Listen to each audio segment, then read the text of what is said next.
The wind howled through the canyon like a wounded beast. Pine trees bowed beneath the weight of the coming storm, and the air smelled of dry dust and distant lightning. It was late fall in the high desert, where the nights bit hard and fast, and no one sane would have traveled this road alone, let alone with a child. But he wasn't just anyone. Caleb Maddox rode tall on his black stallion, dressed in a dark wool coat that cost more than a rancher's salary for a year. His silver watch glinted as he checked the time, lips pressed into a line. The baby girl in the wicker basket at his side cried, a piercing, helpless sound that echoed through the trees. He didn't flinch. Behind him, the cart creaked as it rolled over broken rocks. The basket bounced lightly with each bump, and the baby's tiny fists trembled from the cold. She couldn't have been more than 6 months old. Pale skin, wisps of dark hair, and big eyes that searched the empty sky for comfort. There would be none. Not today. Caleb Maddox, a man celebrated in the cities of the East for building railroads and tearing down empires, had come west to bury a secret. A breathing, crying secret that bore his late wife's eyes and his own sharp jawline. He stopped in a clearing just off the trade route. Wild horses once roamed here, and the locals said spirits walked under the moonlight. But Caleb wasn't one for legends.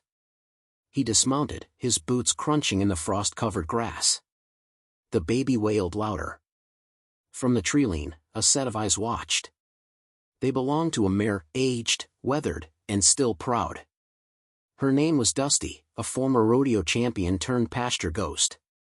She'd escaped a slaughterhouse truck 2 winters ago and made these woods her quiet kingdom. No one saw her anymore. But she saw everything. Caleb unbuckled the basket, then glanced around the silent forest. He walked to a cluster of brush and low pines, bent down, and without hesitation, placed the baby beneath the bush. He reached into his coat, pulled out a small brown glass bottle, her medication, and with a grunt, flung it deep into the ravine behind him. "I gave you every chance," he muttered, jaw clenched. "You weren't supposed to survive the fever. You weren't supposed to remind me of her." The wind stirred the pine needles. The baby coughed, then cried louder. Caleb stepped back, hesitated. Then he turned and walked away. Back to the horse. Back to his life. Back to his deals in silence and the clean record that didn't include a half-sick baby girl. He didn't hear the faint rustle behind him. Didn't see Dusty creep closer through the trees, her ears twitching, nostrils flaring. She didn't understand money. But she understood abandonment. She'd been left once, too. By a rancher with debts and no mercy. And just like that day when the slaughterhouse gate swung open, something in her stirred again. She moved through the pines, slow and sure, toward the sound of soft, gasping sobs. A tiny body lay wrapped in a thin blanket, skin pale and lips trembling. The baby stared up, weak but still alive. And Dusty lowered her head. The first snowflakes fell by dawn. Light and dry, like feathers from a ghost. Dusty stood over the child, her large frame shielding the infant from the wind. Her breath came out in soft plumes, and her aging legs trembled from standing all night. Still, she didn't move. The baby, now barely whimpering, had curled instinctively beneath the tattered blanket. Her cheeks were flushed with fever, lips cracked. The name sewn into the lining of her blanket was Lena. Dusty bent her head, nudging the child gently. The scent of sickness filled her nostrils, but so did something else, familiarity. The baby's helplessness pulled on something ancient and instinctive. Dusty didn't have words. But what she felt was duty. She had once carried cowboys through storms and bullets. Had once outrun wildfires and won barrel races. But none of those memories burned like the night she was abandoned, left tied to a tree as her owner fled town with a stack of debt notes and a younger horse. That memory now echoed in Lena's tiny cries. By noon, Dusty knew the girl wouldn't make it much longer. Not without warmth. Not without food. Not without help. So the mare did something wild. Something nearly no one would believe. She knelt, slowly, painfully, then used her nose and lips to gently pull the blanket tighter around the child. With one careful movement, she slipped her head beneath the girl's frail body. Then, rocking side to side, she managed to lift Lena onto her back, tucked safely between her shoulders and mane. And with a deep grunt, Dusty began walking. Not toward town. Not toward the ranches that now feared rustlers and kept their guns hot. She walked toward the only place she remembered kindness. A broken old homestead nestled by the river's edge. The home of Clara Winslow. A new light in a broken house. Clara Winslow hadn't smiled in 7 years.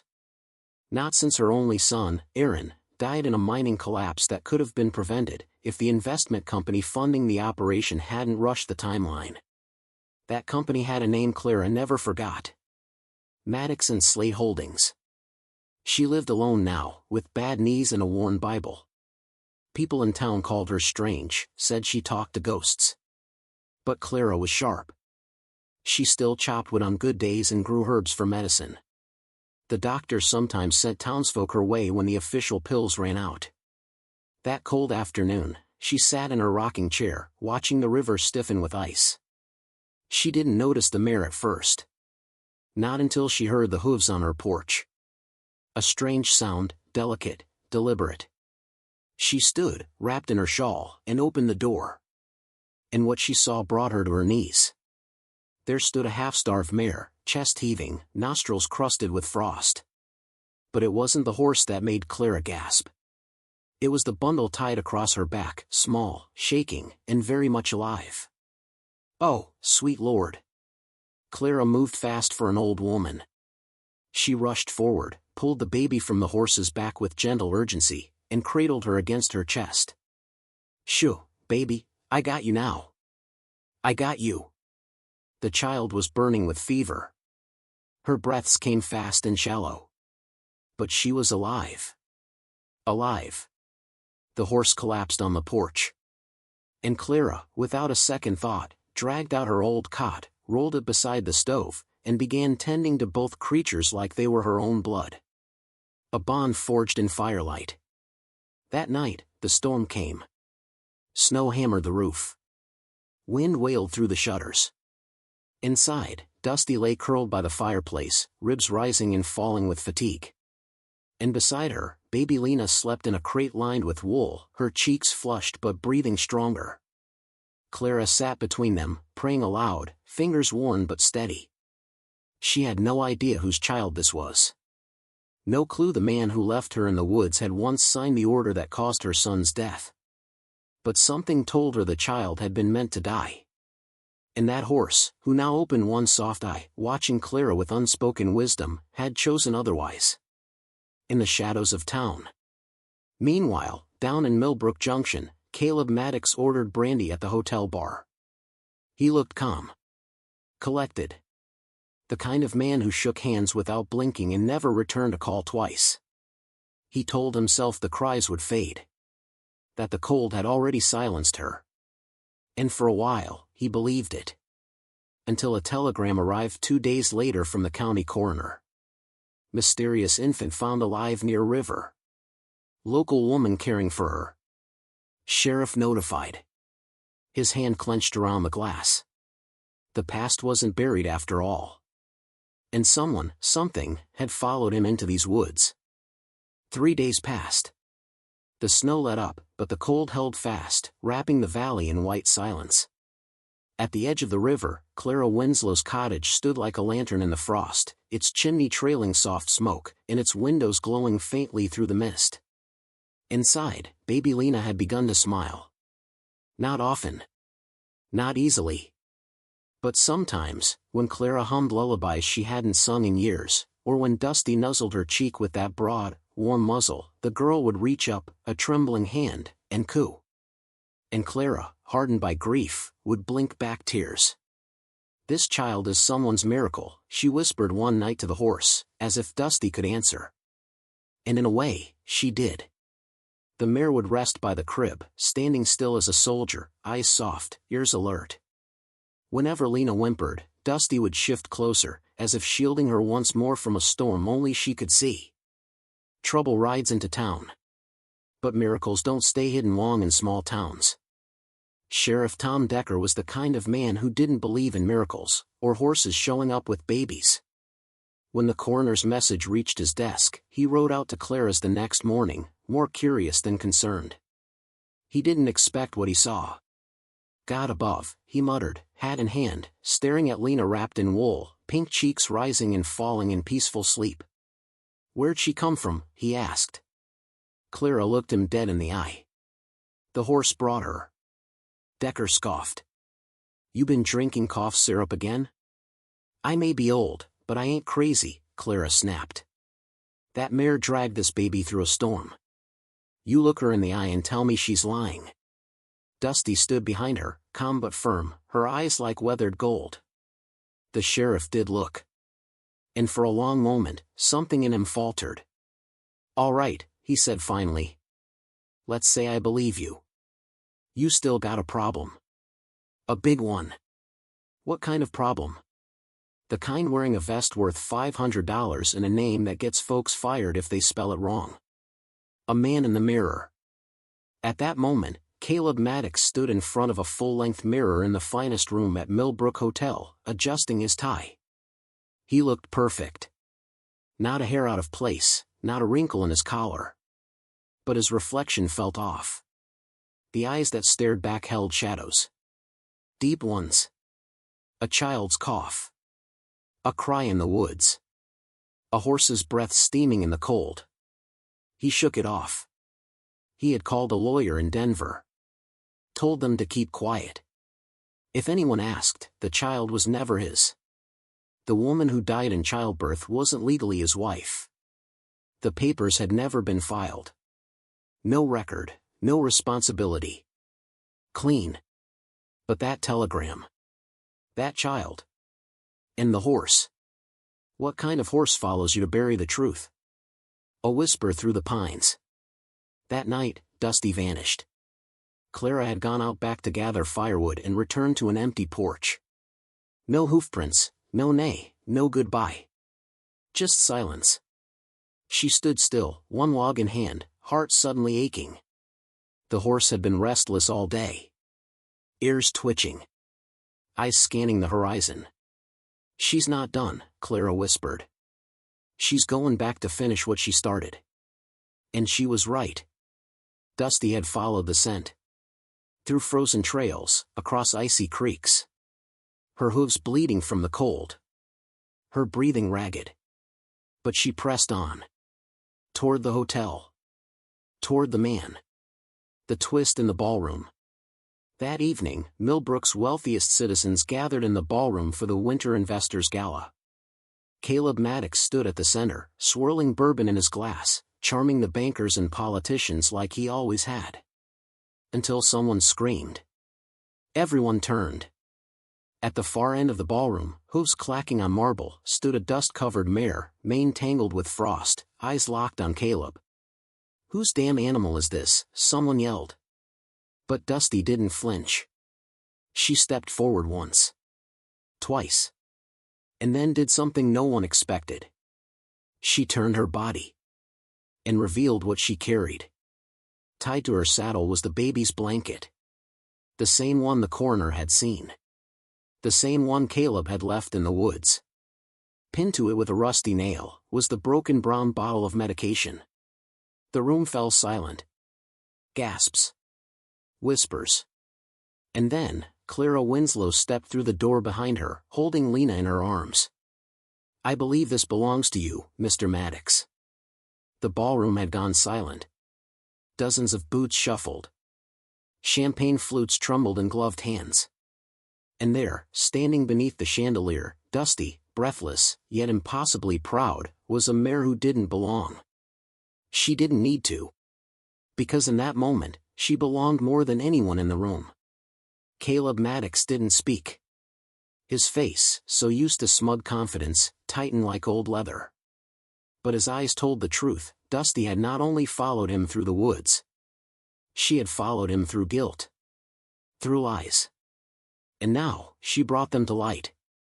Clara Winslow stepped forward slowly. Her arms cradled baby Lena, now wide-eyed but calm, as if even she sensed justice standing on four legs beside her. Do you know this child, Mr. Maddox? Clara asked, her voice sharp as frost. The crowd turned toward him. He hesitated. The mask cracked. I don't know what you're talking about, he muttered. But someone else spoke up. I do. It was the sheriff, Tom Decker, standing near the back, holding a telegram he'd received that very morning. The coroner found this blanket on that baby 3 days ago, he said. And your housekeeper, Mr. Maddox, confessed to seeing you ride out west with a child that morning. The timing matches. So does the blanket. And the bottle. He held up the brown glass bottle Dusty had carried, half shattered, the label smudged but legible. Lena M. Maddox, prescription number 6213. You could hear a pin drop. Caleb Maddox took one step back. And Dusty stepped forward. Hooves echoed loud on marble. She didn't charge. She didn't bray. She simply looked at him. Eye to eye. And Caleb, this titan of money, this man who thought he could erase his daughter like a bad investment, lowered his head. For the first time in his life, ashamed. The aftermath. The arrest was swift. Caleb was charged with attempted infanticide and criminal neglect. His investors withdrew. His board expelled him. His name, once gold, was now mud in every newspaper from Kansas to New York. But more importantly, Lena was safe. The sheriff ensured her guardianship was transferred to Clara Winslow, who had already built a crib by the fireplace and started knitting a second baby quilt. Dusty didn't leave either. She stayed by Lena's side like a living shadow, grazing nearby during the day, sleeping on the porch at night, always watching. People came from neighboring towns to see the horse who told the truth. Children left carrots on Clara's fence.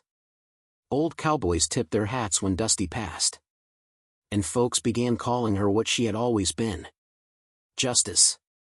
Beneath the pines. Years later, Lena grew tall and strong. Her illness faded. Her laughter echoed through the woods where she had once cried alone. She never knew the man who left her. But she remembered the one who stayed. Dusty lived out her final years in comfort, warmth, and legend. And when her time came, she passed beneath the pines, peacefully, with Lena's hand on her muzzle. They buried her on the ridge overlooking the river, under a stone carved simply with. She carried the truth. And every year, on the first snow, Lena visited that ridge. She brought flowers. She brought memories. And she brought stories for the next generation, of a time when a powerful man tried to bury his shame. But a horse. A tired, loyal, brilliant horse. Brought it galloping back. Not all heroes speak. Some carry their courage on 4 legs and prove that love, true, selfless love, needs no words. The truth always finds its way home. Sometimes on horseback.